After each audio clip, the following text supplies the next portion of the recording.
31 years of marriage, and the moment that undoes you isn't the hospital corridor or the sound of your own voice saying the words out loud to your daughter on the phone.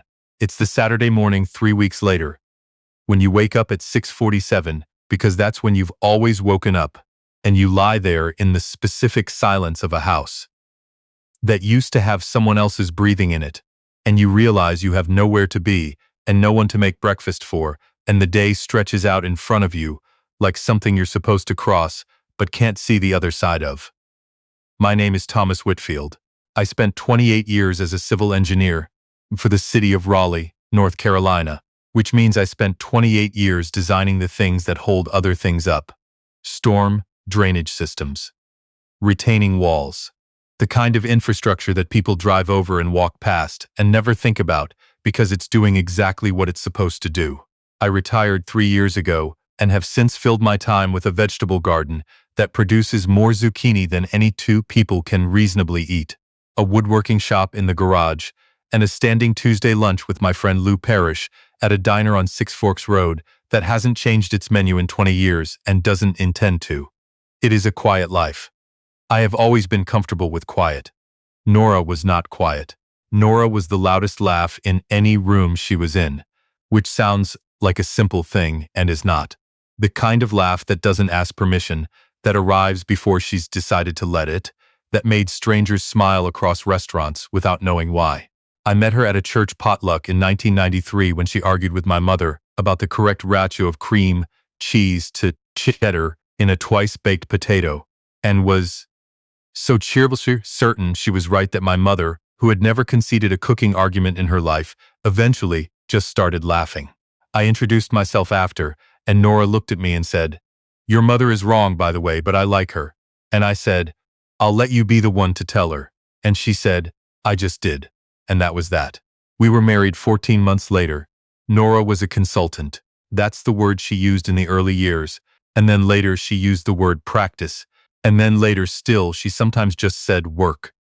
The way people say work when the specifics have become too layered to compress into small talk. She had clients. She had a home office in the back of the house on Timber Ridge Drive. And she had a separate phone that she sometimes carried and sometimes didn't. And she traveled, not constantly but regularly, to Charlotte and Atlanta and occasionally to DC. And I knew the shape of her professional life without knowing the interior of it. That was, I think, simply how she had organized herself. Some people integrate everything. Nora compartmentalized. It had never seemed like a problem. It had never seemed like anything except how she was. I was not, in retrospect, asking enough questions. I know that now. I want to be clear that knowing it now does not feel like a failure. It feels like the specific cost of trusting someone completely, which is that you stop auditing them and just live alongside them. And sometimes that means you are standing in a room you never knew existed. Friday, March 7th, 11:20 a.m. The call came to my cell phone while I was in the garage sanding the edges of a side table I'd been building for our daughter Cassie's new apartment in Charlotte. The number was a 919 area code, but not one I recognized. I answered because I always answer numbers I don't recognize. Nora used to say that was a character flaw. I used to say it was civic-minded. It was Officer Dana Renfro of the Wake County Sheriff's Office. There had been an accident on I-40 westbound near the Cary exit. A blue Honda Accord. Nora's plates. The officer's voice had that particular quality of professional gentleness that you only understand once you've been on the receiving end of it. The quality of someone delivering information they know cannot be taken back, doing it as carefully as the situation allows. I set down the sandpaper. I sat on the workbench stool. I said, "Is she?" And Officer Renfro said, "Sir, I'm so sorry." And that was the end of one version of my life, and the beginning of another one that I did not choose and was not prepared for. I called Cassie from the driveway. She is 30 years old and has her mother's directness and my tendency to go quiet when things are too large to speak immediately. She went quiet for a long time after I told her. Then she said, "Dad, I'm getting in the car right now." She was at Timber Ridge Drive by 3 p.m. She held me in the front hallway for a long time without saying anything, and that was exactly right. My son-in-law Garrett arrived an hour after Cassie. He is a good man, the kind that shows up and does the things that need doing without being asked. And what needed doing in that first week was an enormous amount of practical coordination that I was not equipped to manage, so he managed it. The funeral arrangements, the phone calls to Nora's sister June out in Tucson, the food that people brought and that I couldn't eat, and that he quietly wrapped and labeled and put in the freezer so I wouldn't have to look at it. The funeral was the following Thursday. Nora had requested in her advance directive to be cremated, which she had filed 14 years ago, with a specificity I had found at the time to be slightly morbid, and now found to be the single most considerate act of her life. The service at White Memorial Presbyterian was full. Nora had a range of friends that surprised me, which is a sentence I did not know at the time was going to take on a different meaning in the weeks ahead. Monday, March 17th, 9:50 a.m., I was on the back porch with coffee when the doorbell rang. I was making 1 cup of coffee now. The adjustment of making 1 cup of coffee instead of 2 is the kind of small correction that hits you differently every morning. A tiny recalibration that keeps not getting easier. The woman at the door was in her late 50s, with dark hair shot through with gray, and the composed expression of someone who is used to walking into difficult situations. She introduced herself as Patricia Holloway, an estate administrator and paralegal working with a law firm in downtown Raleigh. She had a leather portfolio under her arm and an expression that was careful without being unkind. "Mr. Whitfield, I apologize for coming without more notice. I've been attempting to reach you, but given everything, I completely understand if you haven't been checking messages." I had not been checking messages. "I'm here regarding an asset that transferred to you automatically upon your wife's death. The transfer was documented and legal. No probate required." She paused. "It's a property." I let her in. We sat at the kitchen table, the same table where Nora and I had eaten 31 years of dinners, and Patricia opened her portfolio and laid out a deed, a set of keys on a small ring, and a document with a notary seal and Nora's signature at the bottom. "Your wife established an LLC 12 years ago," Patricia said. "Under that LLC, she purchased a commercial property in downtown Raleigh, a building on Fayetteville Street. She transferred the LLC's sole ownership to you personally 10 months ago, with instructions for this document to be delivered to you within 2 weeks of her passing." I looked at the keys, 3 of them, on a plain silver ring with a small tag. The tag read, 418S Fayetteville. "She never mentioned this," I said. "I understand." Patricia's voice was measured. "I'm not in a position to speak to what your wife chose to share. I can tell you that she was very deliberate in how she set this up. She wanted you to have it. What kind of building?" Patricia turned a page. "Mixed use. Ground floor commercial, currently leased to a tenant.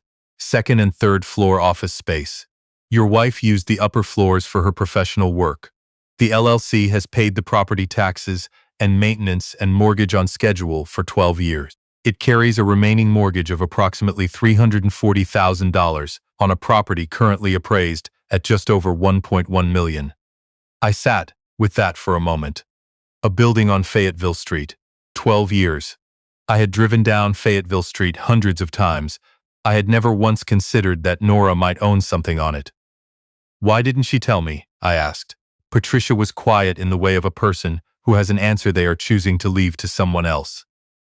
"That's not something I can answer, Mr. Whitfield. What I can tell you is that she executed this transfer 10 months ago with a great deal of care, and she included a letter. She produced a sealed envelope from the back of the portfolio. Her instructions were that you receive this with the deed, not before." Patricia left at 10:40. I sat at the kitchen table with the deed and the keys and the sealed envelope, and my 1 cup of coffee and the particular silence of a Monday morning in a house that is now just mine. "Nora," I thought, "what did you do?"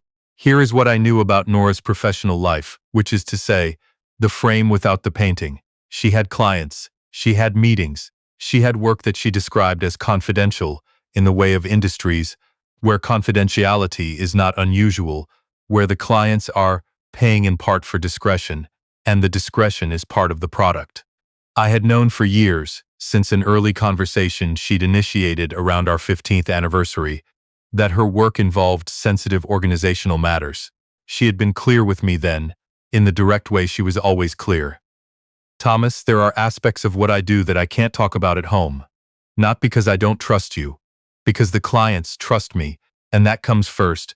I need you to trust that I'm operating ethically, and that we're financially in good shape, and that everything I'm doing is for us, long term. I had asked one question. Are you safe? She had said yes. I had believed her, because in 15 years I had accumulated substantial evidence that Nora's word was reliable. I did not ask again in 16 more years. And now I was sitting in our kitchen with a set of keys to a building I didn't know she owned.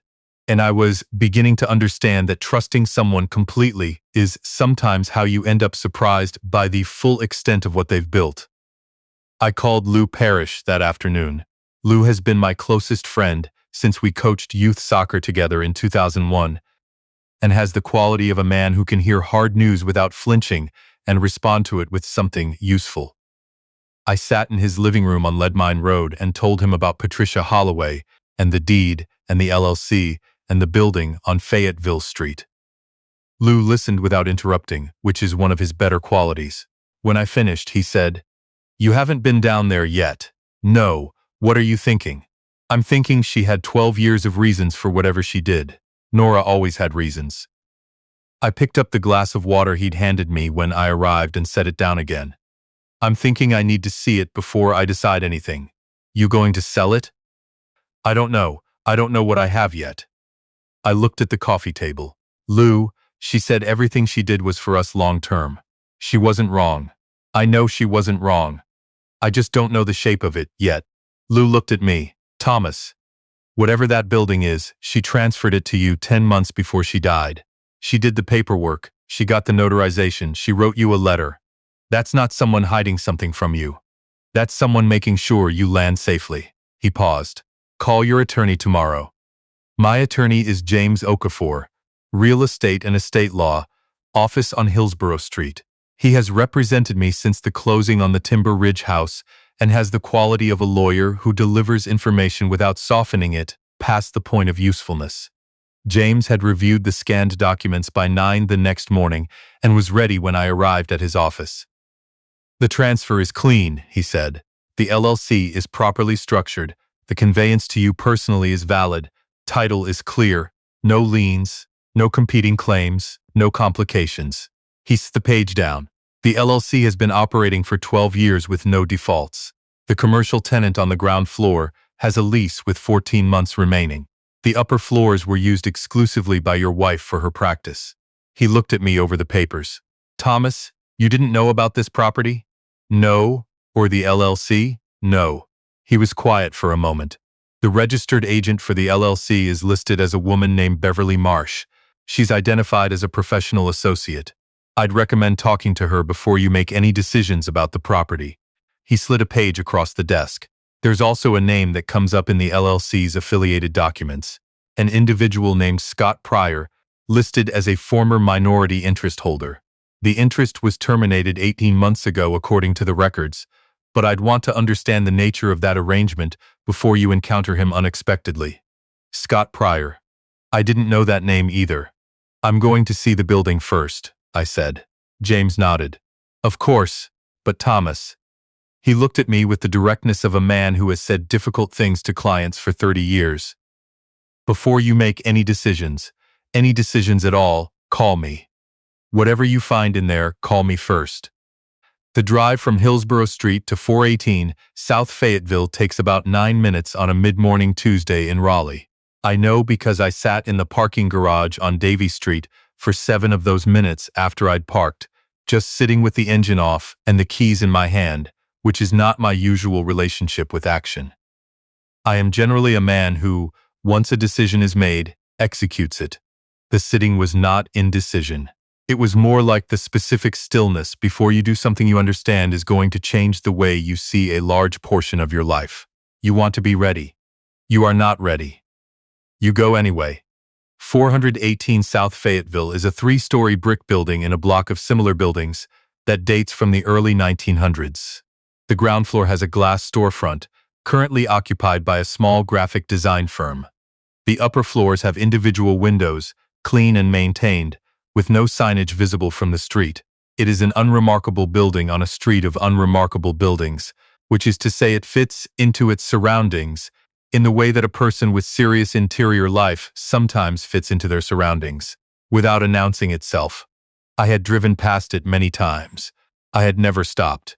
Tuesday, March 18th, 10:55 a.m. The building manager was a man named Terry Cousins, mid-40s, who met me at the side entrance with a handshake and the particular warmth of someone who has been briefed and is choosing compassion over efficiency. "Mr. Whitfield, I'm real sorry about Nora. She was a good tenant and a good person from what I could tell. We're going to miss her." I stopped. "She was here often?" Terry's expression shifted slightly. "Yes, sir. Most weeks, at least a couple days, sometimes more." A pause. She kept to herself, professionally speaking. Private woman, I respected that. He held the door. "Second and third floor elevators on your left. I'll let you go up alone if that's what you'd prefer." It was. The elevator to the second floor was a slow one, the kind in old brick buildings that moves with a deliberateness that seems almost intentional, giving you time to think. I used the time to think about 12 years. About all the days Nora had said she was going to the office, and this was what that meant. This building. These floors. I had imagined, to the extent I had imagined it at all, a rented suite somewhere, a generic professional space. I had not imagined something she owned.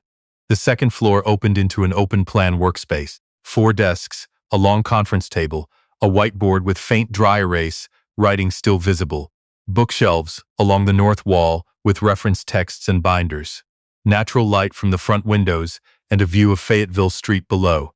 Clean, functional, the workspace of people doing real work. A small kitchen area in the back with a coffee maker and a photograph on the refrigerator. A group shot of 4 or 5 people, taken outdoors somewhere, laughing. Nora was in it. I stood in front of that photograph for a long time. The third floor was different. Quieter. A private office, clearly Nora's, with her things still there. A mahogany desk that I recognized. She'd bought it at an estate sale years ago, and I'd helped her move it, which had required disassembling the legs and reassembling them twice, because we'd measured the staircase wrong the first time. A framed print of a North Carolina watercolor, Blue Ridge Mountains, that we'd bought on our anniversary trip to Asheville 11 years ago. Her chair, the good one she'd bought because she said she spent too many hours in a chair to compromise on it. I sat down, in her chair, in her office, in a building she'd owned for 12 years, and I said nothing because there was no one to say anything to. There was a woman in the doorway. She'd come up quietly, or I'd been too inside my own head to hear her, and she was standing in the frame of the office door, with a cardboard box in her arms, and an expression that was not surprise, but something adjacent to it. More like someone who has been anticipating a moment and has now arrived in it, and is not entirely sure how the other person is going to respond. "Mr. Whitfield," she said. "I'm Beverly Marsh." The name from the LLC documents. I looked at her. She was in her early 60s, compact and steady, in a blazer over a dark turtleneck with reading glasses pushed up on her head. The box she was holding had the look of someone who had come to collect things that belonged to her or to the work. "How did you get in?" I asked. My voice was level.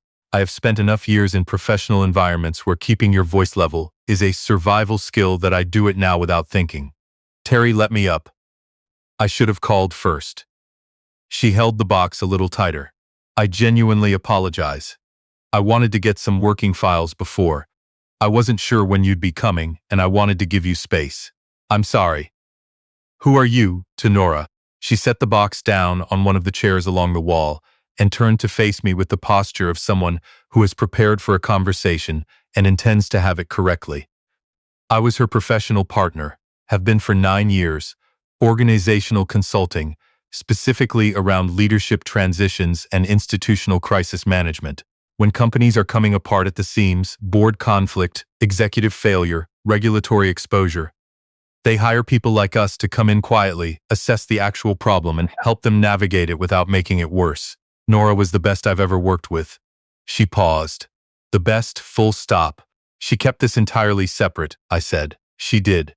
Beverly held my gaze. "She explained it to me once.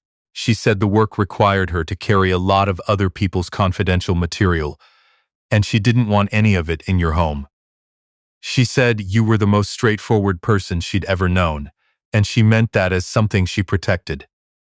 She didn't want her work in your house because she said you'd built something clean there, and she didn't want to track anything complicated into it. I sat with that for a moment, the compliment and the ache of it at the same time. Tell me what she actually did, I said. The real scope of it. Beverly sat down across from me on one of the work chairs and she told me. 9 years of it. The clients, not by name but by situation. A regional hospital system whose board had fractured along political lines during a CEO transition. A mid-sized financial services firm whose founder was being maneuvered out by a faction of partners using regulatory leverage as a pretext. A family-owned manufacturing company in the Piedmont that was dissolving into litigation between siblings and needed someone who could speak to all of them and be trusted by none of them. Nora had gone in, assessed, built trust, helped them find the path forward. Again and again. She loved the work, Beverly said. Not as a eulogy, as a statement of plain fact. She was genuinely energized by it. She used to say it was like a logic puzzle where all the pieces are people.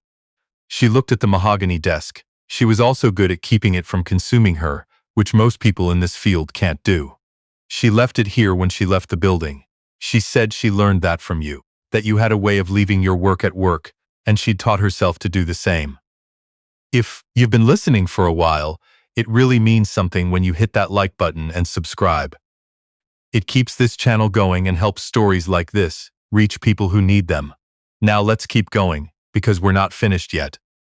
She bought the building, I said. About 12 years ago. Started with a lease, bought it when the owner decided to sell. Said it was better to own your foundation than rent it. Beverly looked at the window, the Fayetteville Street view. Nora was not a woman who rented when she could own the financial scope, I said. Because I had come this far and I needed to understand what I was standing inside. What was she generating? Beverly paused in the way of someone selecting the right level of disclosure. Then she reached into the cardboard box and produced a folder. She told me, when we finalized the asset transfer last year, that she was going to leave you a summary. She said if something ever happened, she wanted you to have context before the numbers, because the numbers without context don't make sense. She held the folder out. She also said there's a letter. She didn't give it to me. She said Patricia Holloway had it. I had it, still sealed in my jacket pocket. The folder first, Beverly said. Then the letter, I'd guess, is your call. We talked for another 2 hours. Beverly told me about the structure of the practice, the ethics of the work. The way Nora had built a small team over the years of 3 other consultants who worked cases with her when the scope required it. She told me about the industry. The fees are significant because the stakes for the clients are significant, because a board crisis in a company doing $400 million in annual revenue carries consequences that are expensive proportionally. Nora had understood that, had priced her work accordingly, had operated with the financial discipline of someone who had decided that if you were going to work with high-stakes clients, you needed to be above reproach in every dimension, including the compensation. She was careful, Beverly said. Legally, documentably careful. She never took a case that gave her ambiguous exposure. She walked away from 3 or 4 large engagements over the years because something about the situation didn't meet her standard. She'd rather leave the fee on the table than compromise the practice. That sounds like her, I said. Beverly nodded. It was very much her. I looked at the financial summary in the folder on the desk between us. The numbers I'd looked at twice because the first look had produced a result that seemed like it belonged to a different category of person than the one I understood myself to be. A retired civil engineer who built things that hold other things up. A man with a vegetable garden and a woodworking shop, and a Tuesday lunch at a diner on Six Forks Road. I looked at the numbers and thought about the building I was sitting in, appraised at $1.1 million, and understood that the building was not the largest item in the folder. She said we were going to be fine, I said. Long term, she always said we were going to be fine. She wasn't using the right word, Beverly said quietly. Fine wasn't what she built. I called Cassie that evening from the Timber Ridge kitchen. She was at her Charlotte apartment, and she listened the way her mother used to listen, without interrupting, processing as she went. I told her about Beverly, about the building, about the practice, the 9 years of work, the clients, the structure. I told her about the financial summary, the numbers on the page that didn't belong in a sentence, about a retired civil engineer's household, but were in that sentence now, permanently. I did not tell her the specific figures until I'd given her all of the context. Because context is what makes the numbers make sense, and without it, you're just handing someone a shock and hoping they land. When I told her the numbers, she was quiet for a long time. Then, Dad. Just that. Then Mom was doing all of that this whole time. For 9 years at this scale. Some form of it for longer. Another silence. The building. Dad, she bought a building 12 years ago. Cassie was quiet in the way she goes quiet when she's doing the most thinking. Then, she said, she was taking care of you. That's what this is. She knew what you needed before you did. A pause. Are you going to sell the building? I thought about the third-floor office. The mahogany desk we'd moved in with the wrong staircase measurements. The Blue Ridge watercolor from Asheville. The chair she'd bought because she spent too many hours in a chair to compromise. Not yet, I said. Not for a while. I opened the letter that night, sitting at the kitchen table, 1 cup of tea, Nora's habit that I'd inherited without noticing, the small absorptions that happen in a long marriage. Her handwriting on the envelope, her handwriting on the pages inside, the neat print she'd developed over years of writing on whiteboards in front of clients who needed to read it from across a room. Thomas. If you're reading this, then I wasn't there to explain it the way I intended to. I'm sorry for that. I want to get to the explanation quickly. Because I know you, and I know you want facts before feelings, which is actually one of the things I love most about you. The practice is real. Everything Beverly will tell you is accurate and complete. I am not going to ask you to accept what I'm about to say without documentation, because you wouldn't, and you'd be right not to. The folder Patricia gave you has the full summary. Ruth at Okafor's office has a sealed envelope with the account access information. She's been holding it for 8 months. Here is why I didn't tell you. The work required me to carry other people's hardest situations inside me. I got good at setting them down when I walked out the door of the Fayetteville building, but I had to work at it, and the way I worked at it was by keeping a clean line between that world and our house, our kitchen, our garden, our life. I needed Timber Ridge to be the place where I wasn't anyone's consultant, where I was just Nora. You're Nora, and I was afraid that if I brought the work home, even in the form of explanation, it would follow me through the door, and I'd never be able to leave it behind. That's the real reason. I want you to have the real reason. The other thing I want you to know, none of what I built was instead of you. It was in addition to you. You were the ground floor. Everything else was built on top of what we built together, and without that foundation, I don't think I could have done any of it. You made it possible because you were steady. You were always steady. I relied on that more than I ever told you, and I'm sorry I didn't tell you more while I could. Now the practical things, because I know that's what you need. The building is yours. James Okafor knows everything. Beverly will help you understand the practice's current state if you want to continue it, transition it, or simply close it down. That decision is yours. There is one matter I need you to be prepared for. Scott Pryor. Scott was an early investor in the practice. Seed money in exchange for a minority interest in future revenues. I paid him out completely 18 months ago when I restructured. He signed the termination agreement. He has no remaining claim on anything. He's going to tell you he does. He is going to contact you in the weeks after my death, because he will assume you don't know about the arrangement, that you're disoriented, that you can be managed. He has done this to other people in similar situations. He is not honest, and I regret the early years when I didn't know that clearly enough. When he calls, give him James Okafor's number. That's all. James has everything. The building has the best original hardwood floors in downtown Raleigh. I've always meant to tell you that. I thought you'd appreciate it. I love you, Thomas. Every year of the 31, every quiet morning in the garden, every time you over-engineered a raised bed because you wanted the drainage to be correct. Every single one. Do something good with what I built. You'll know what. Nora. I read it twice. Then I sat with it for a long time. Not the acute crying of the first days, but something past that, something more like the settling that happens when a very large and complicated thing finally finds its shape and you can hold it. She'd been afraid. She'd been protecting something.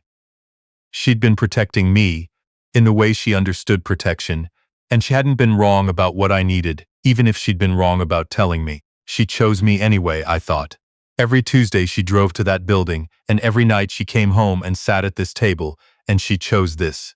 31 years, and she kept choosing it. I turned back to the letter, reread the paragraph about Scott Pryor, set it down.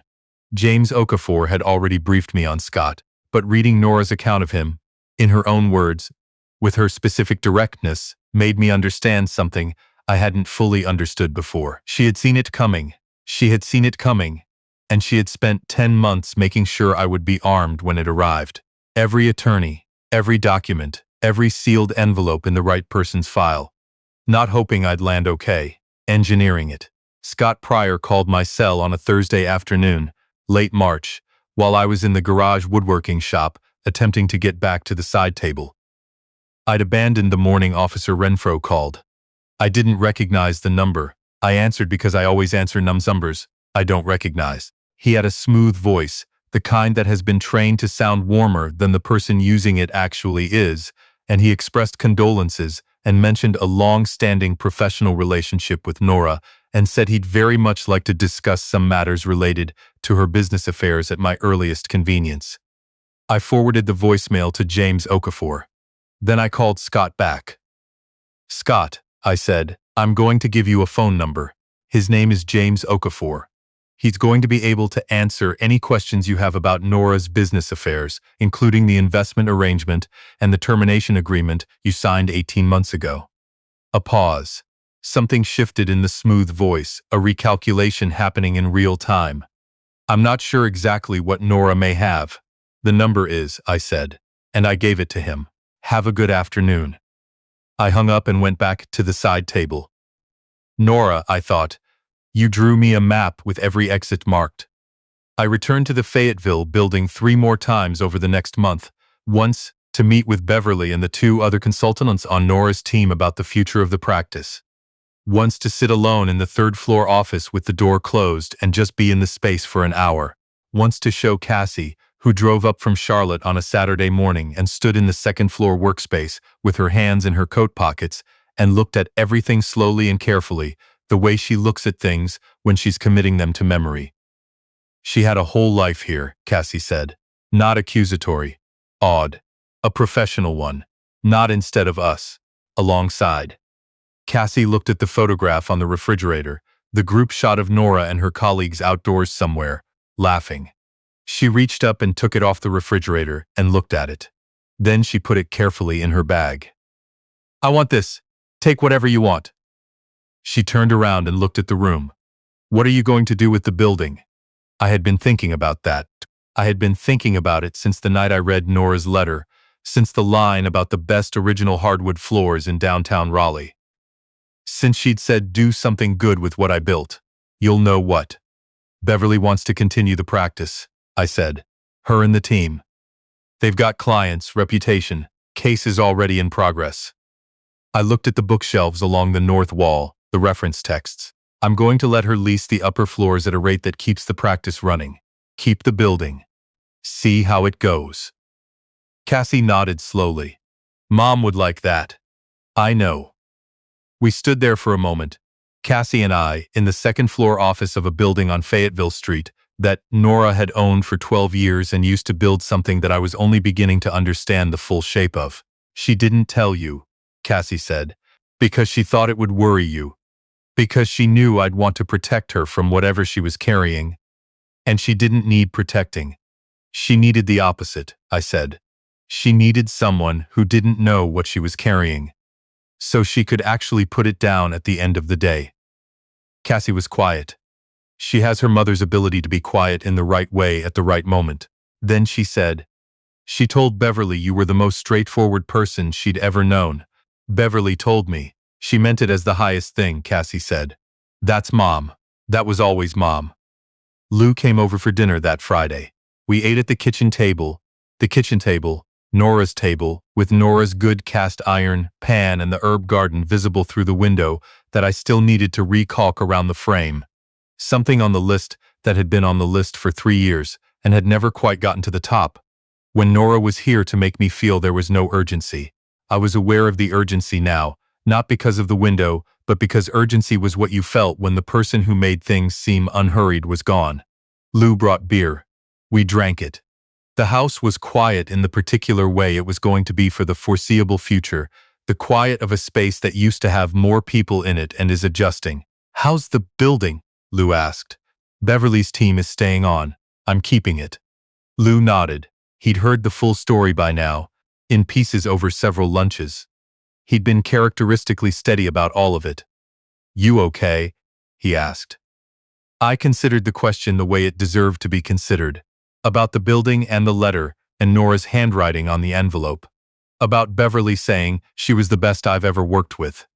About Cassie standing in the second-floor workspace with her hand on a photograph. About the financial summary in the folder, the numbers I still hadn't fully processed. That belonged to a different kind of life than the one I thought I had been living, and that were in fact the life I had been living, invisibly, the whole time. About a woman who had built something very large and very deliberate and had engineered, with the same precision she apparently applied to every other problem she'd ever worked on, a way to hand it to me intact. I was 62 years old. I drove a 9-year-old Subaru Forester that needed new rear brakes. I had a vegetable garden that grew too much zucchini, and a woodworking shop in the garage, and a standing Tuesday lunch at a diner that hadn't changed its menu in 20 years. I also, as of March 7th of this year, owned a commercial building on Fayetteville Street in downtown Raleigh, North Carolina, appraised at $1.1 million, with the best original hardwood floors in the city, according to the woman who had bought it for me without telling me 12 years ago because she loved me and wanted me to have something to land on. "Yeah," I told Lou. "I think I am." He raised his bottle. I raised mine. Outside, the Raleigh spring was doing what it does, which is arrive with very little ceremony and considerable sincerity, dogwoods and all, the way Nora always said she liked a thing to show up, without fuss, already in full bloom, certain of itself. She had always known what she was doing.